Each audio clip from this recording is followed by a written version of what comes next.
In the last couple of episodes of the series, we developed skills to manipulate generating functions to find new ones with differentiation, integration, and more like substitution.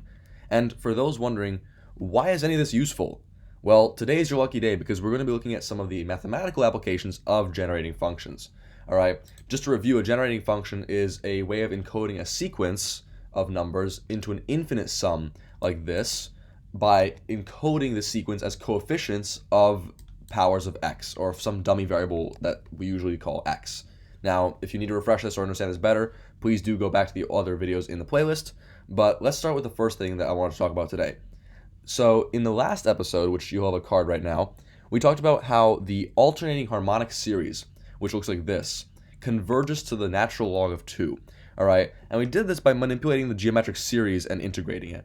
Okay, so just for reference, we did 1 over 1 minus x, or excuse me, 1 over 1 minus x, all right, we substituted x to be negative x, so we got 1 over 1 plus x, and we integrated that, and we got the log of 1 plus x, all right? And there, we just plug in x equals 1, and we get the result that is this, all right? But we can do better than that, because as I'll show you soon, this converges very, very slowly, all right? So let's start by looking at the geometric series once again, 1 over 1 minus x, all right? And this, as we've seen in the first episode of the series, is going to be the sum, all right, n going from 0 to infinity, of x to the n. And remember, for convergence purposes, this is for absolute value of x less than 1. All right? And now, what do we get when we integrate this entire expression, all right? So if we hit it with an integral, all right, with respect to x, what do we get? Well, the integral of 1 over 1 minus x is going to be natural log of 1 minus x. But then by the chain rule, we should account for the minus here. So it becomes minus log of 1 minus x. That's equal to the sum, n going from 0 to infinity, of the integral of x to the n dx. And this works because remember that the integral is a linear operator. The integral of the sum is the sum of the integral. And of course, by the power rule, the integral of x to the n is x to the n plus 1 over n plus 1. So let's write that down. We have x to the n plus 1 over n plus 1, like this. Now you might wonder why we not include a plus c. Well, because when you plug in x equals 0, which is usually the constant, we see that ln of 1 is 0, and then here we get 0, so c has to be 0, and we can get rid of it. These are exactly equal, all right, up to that convergence factor or radius of absolute value of x less than 1, all right? But what you notice here is that the log of 1 minus x times minus 1 is the same thing as the log of 1 over 1 minus x. All right, and this is very cool on its own because that means that taking the log of the geometric series is essentially the exact same thing as integrating it. All right, and this is a unique function that has this property other than the constant multiples. All right, and even then. And then the sum here remains the same. It becomes sum and goes from 0 to infinity, all right, of x to the n plus 1 over n plus 1. And excuse me, these are not really good looking n's. I haven't been at the mouse in a while, so here we are. All right, and so why are we even doing this in the first place? Well, here's a sneaky thing. Because absolute value of x is less than 1, we can plug in x equals 1/2 into the expression and we'll get an exact value. All right, and so when you do ln of 1 over 1 minus 1/2, what do you get? Well, on the other side, you get the sum, n going from 0 to infinity, of, well, 1 to the n plus 1 is 1 over 2 to the n plus 1 times n plus 1, like this. All right? And what this means, when we simplify it further, is what's 1 minus 1/2? It's a half. And then ln of 1 over 1/2 is ln of 2. So ln 2 is equal to the sum, n going from 0 to infinity, of that above expression. But by re-indexing, which means we can just change the 0 to a 1 here, and to make up for that, we have 2 to the n over here, like this, times n. All right, I'm going to write that as n2 to the n, like this. Then what do we get? We get this result. We get that the log of 2 is the same thing as the sum as n goes from 1 to infinity of 1 over n2 to the n. And this is another formula for the natural log of 2. And in fact, it is a lot better than the original alternating harmonic series because, just for some information on convergence, the log of 2 is approximately 0.69. All right, nice, like this. All right, and this series converges to these two decimal places within about 5 terms. and it converges within 10 decimal places after about 35 terms. And when you think that that's a lot, compare it to the alternating harmonic series, which stabilizes to 2 decimal places, or 0.69, only after about 158 terms. So you're much better off calculating the log of 2 by hand using this formula than the other one. So that's the first application I wanted to show you, finding more infinite series and rapidly converging ones. So I thought that would be pretty cool to show. All right. The next application I wanted to show regarding calculating infinite series is using our old friend as well, the Fibonacci generating function, which we found in episode 2. All right, and I'll leave a card for that as well. All right, we said that the Fibonacci generating function, curly f of x, equaling the sum as n goes from 0 to infinity of fnx to the n, where we defined the 0th Fibonacci number as 0 and the first Fibonacci number as 1, and so on and so forth, we get that fn plus 1, or I'm going to write that down as well, is equal to fn plus fn minus 1. All right, and so the sequence goes 0, 1, 1, 2, 3, 5, 8, 13, and so on and so forth. All right, we showed by doing some sneaky manipulations that this series is actually convergent to x over 1 minus x squared. Yet we did not exactly say what the radius of convergence was. So just take my word for it for now that the convergence radius for this is going to be the absolute value of x less than root 5 minus 1 over 2. All right, take my word for it for now. We'll get to this a bit later, all right? Probably not in this episode. And so what does this matter, okay? This means that we can plug in x equals 1/2 again. And what's so cool about that? Well, a very not obvious result comes from this, where if we take the sum, all right, n goes from 0 to infinity, all right, the infinite series of the Fibonacci numbers over 2 to the n, like this, then it's the same thing as plugging in x equals 1/2 into the Fibonacci generating function, the curly f of 1/2. All right, and I actually put this post as a post on my community page here with a quiz, and most people got it wrong. All right, which is interesting. So we have 1/2 over 1 minus 1/2 minus 1/2 squared is 1/4. All right, and what does this mean? We have 1/2 minus 1/4 is a fourth, so we get 1/2 over 1/4, and we can just swap the places of these, and you get 4 over 2 equals 2. All right. So that is the result, all right? We got that the sum, as n goes from 0 to infinity, of the nth Fibonacci number over 2 to the n converges to 2. And that's really cool, all right? And that converges fairly quickly as well. I don't remember the exact number of terms that it takes to converge pretty well, but it's a good number, all right? So that's another thing you could do with these generating functions, all right? You can plug in other numbers that are within the convergence radius to find infinite series. And in fact, going back to the original idea of this ln2 expression here, using ln of 1 over 1 minus x over here, this function, if we perchance let x equal n minus 1 over n, all right? I mean, some number n like this, a natural number, then what would we get? It's equal to 1 minus 1 over n, like this. And when you plug that into ln of 1 over 1 minus x, what do you get? Well, let's try that. We have ln of 1 over 1 minus quantity 1 over 1 minus, or 1 minus 1 over n, all right, I'm getting confused here, equals the log of what? Well, this minus 1 and 1 cancel out, and this minus cancels with a minus here, so we get 1 over 1 over n, all right? And we get here ln of n. So you can calculate the log of any natural number, and this extends to even real numbers as long as that input here is an absolute value less than 1. As long as it's within that radius of convergence, right, for the series, we can calculate the log of any number pretty much that we want within that radius using this formula, all right? And what do we get? Well, in this case, we can say that ln of n, all right, by plugging in that n minus 1 over n factor, which is going to be usually less than 1 for especially natural numbers, we get that this formula where we get the sum, all right, little n going from 0 to infinity, all right, of what? Well, we recall we had x to the n plus 1 over n plus 1. So we have 1 over n plus 1 times this idea here where you have n minus 1 over n, big N this time, to the power of n plus 1.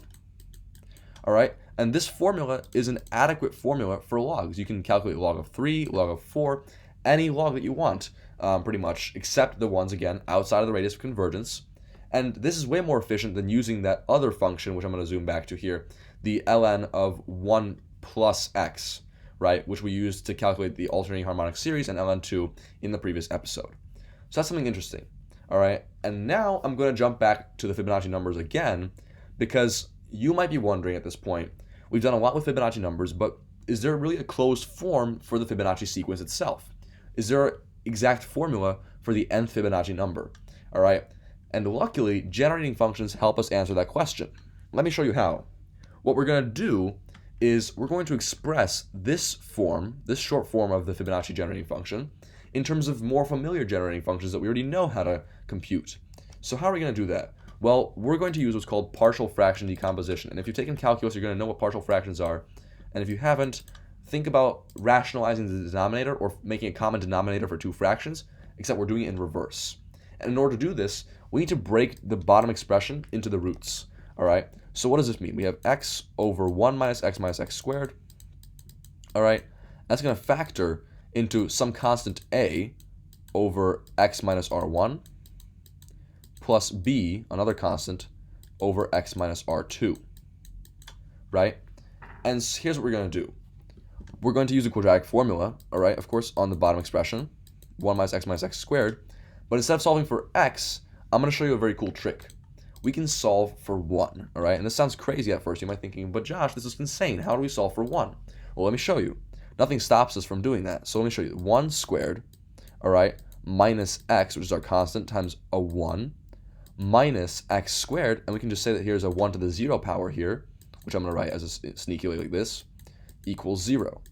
And now we have 1 equals negative b, which in this case is x, plus or minus the square root of b squared, which is going to be x squared, minus 4ac, which here we have a is 1, here c is minus x squared. So minus 4ac is plus 4x squared, right? And we divide that all by 2a, or 2 in this example. And so we get 1 is equal to x plus or minus, well, that's 5x squared. And we can take the x out, and we get x here, root 5 over 2. And in this case, we get this is equal to x times, factoring out the x, 1 plus or minus root 5 over 2. Now, the first expression, the 1 plus root 5 over 2, you might know as the golden ratio, or phi. All right? That's 1 plus root 5 over 2. And the second expression, 1 minus root 5 over 2, is often called the golden ratio conjugate, all right? You might see it as phi bar, or psi, all right? Or minus 1 over phi, things like that. I'm going to write it as psi, because it's a bit easier to write for me, all right? That's equal to 1 minus root 5 over 2.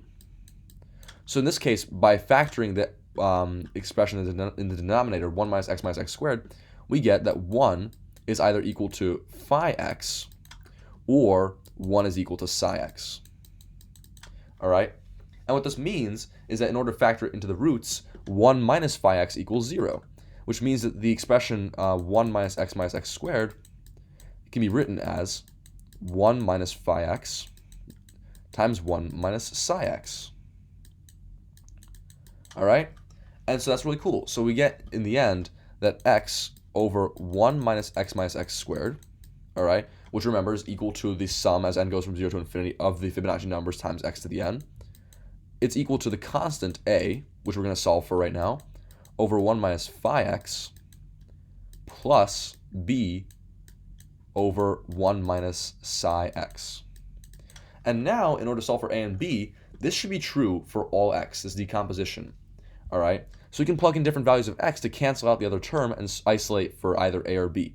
So we get 1 minus psi x times a plus 1 minus phi x times b equals x, all right? Because that's what we have on top. So now, if we plug in x equals 1 over phi, then we can solve for a, because the 1 over phi here becomes 1, is 1 minus 1 is b, and you get 0. So what do we get? We have 1 minus psi over phi, all right? And don't be confused by the rhymes here. That's equal to 1 over phi. And I'm actually going to expand them out as 1 plus root 5 over 2 and 1 minus root 5 over 2. You'll see why. Because here, the psi over phi is 1 minus root 5 over 2 over 1 plus root 5 over 2. So let me write that down. This is 1 minus root 5 over 2 over 1 plus root 5 over 2. And so these cancel out, and you get 1 minus root 5 over 1 plus root 5.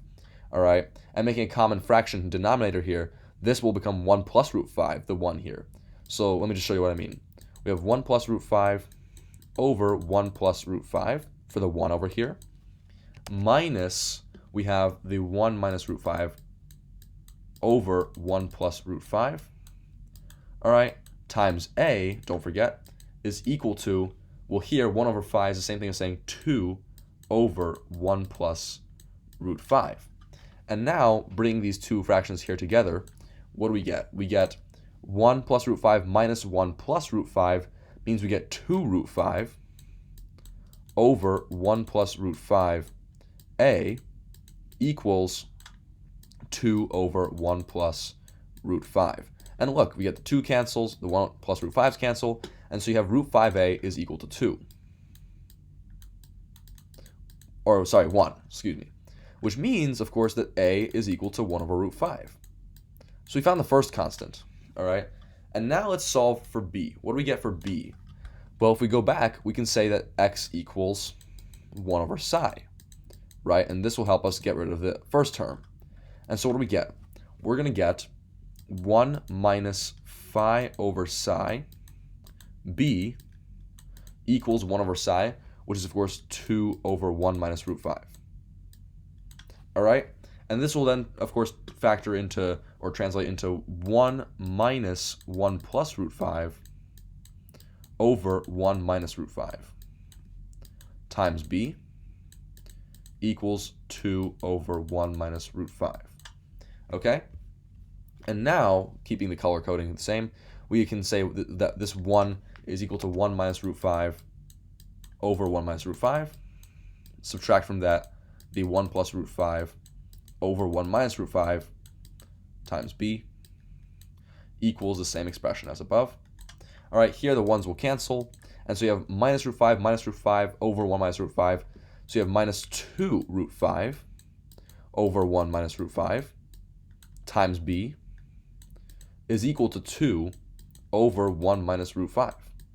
And once again, you can see the 2 here cancels, the 1 minus root 5's cancel. So you have minus root 5b equals 1. So b is equal to minus 1 over root 5. There you have it. And so this means that the final partial fraction we get is this.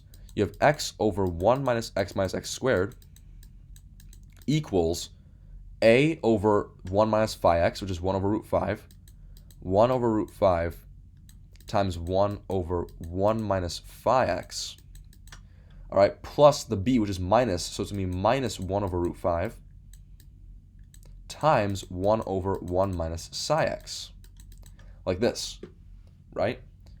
And so, of course, you can factor out the 1 over root 5, like this. So you have 1 over 1 minus phi x minus 1 over 1 minus psi x, all right?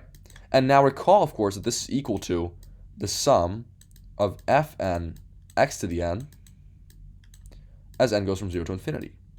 And this is really cool because for those of you who are especially watched the previous episode where you can plug in anything into anything we want, so you can see the geometric series, and 2 of them actually. These are 2 different geometric series where we have 1 over 1 minus x, except instead of x here we have phi x, and here we have psi x, which is essentially a substitution. So what we get here is this is equal to 1 over root 5 times, the first one is going to be the sum, n going from 0 to infinity, of phi to the n, x to the n. And the second one is going to be subtracted from that, the sum as n goes from 0 to infinity, right, of psi to the n, x to the n. All right? And if you've seen episode 2 of our series, you'll know that we can basically combine these 2 generating functions together by linearity to just look like this, all right? We get this. We have 1 over root 5, like this, times the sum, n goes from 0 to infinity, of phi to the n, x to the n, minus psi to the n, x to the n. All right, and of course you can factor out the x to the n and move the 1 over root 5 in, so we get the sum as n goes from 0 to infinity of phi to the n minus psi to the n over root 5, all of that times x to the n. And if you compare this to what we said was the generating function as the sum as n goes to 0 to infinity of fn x to the n, which I'm going to write here again so that we can have them close by,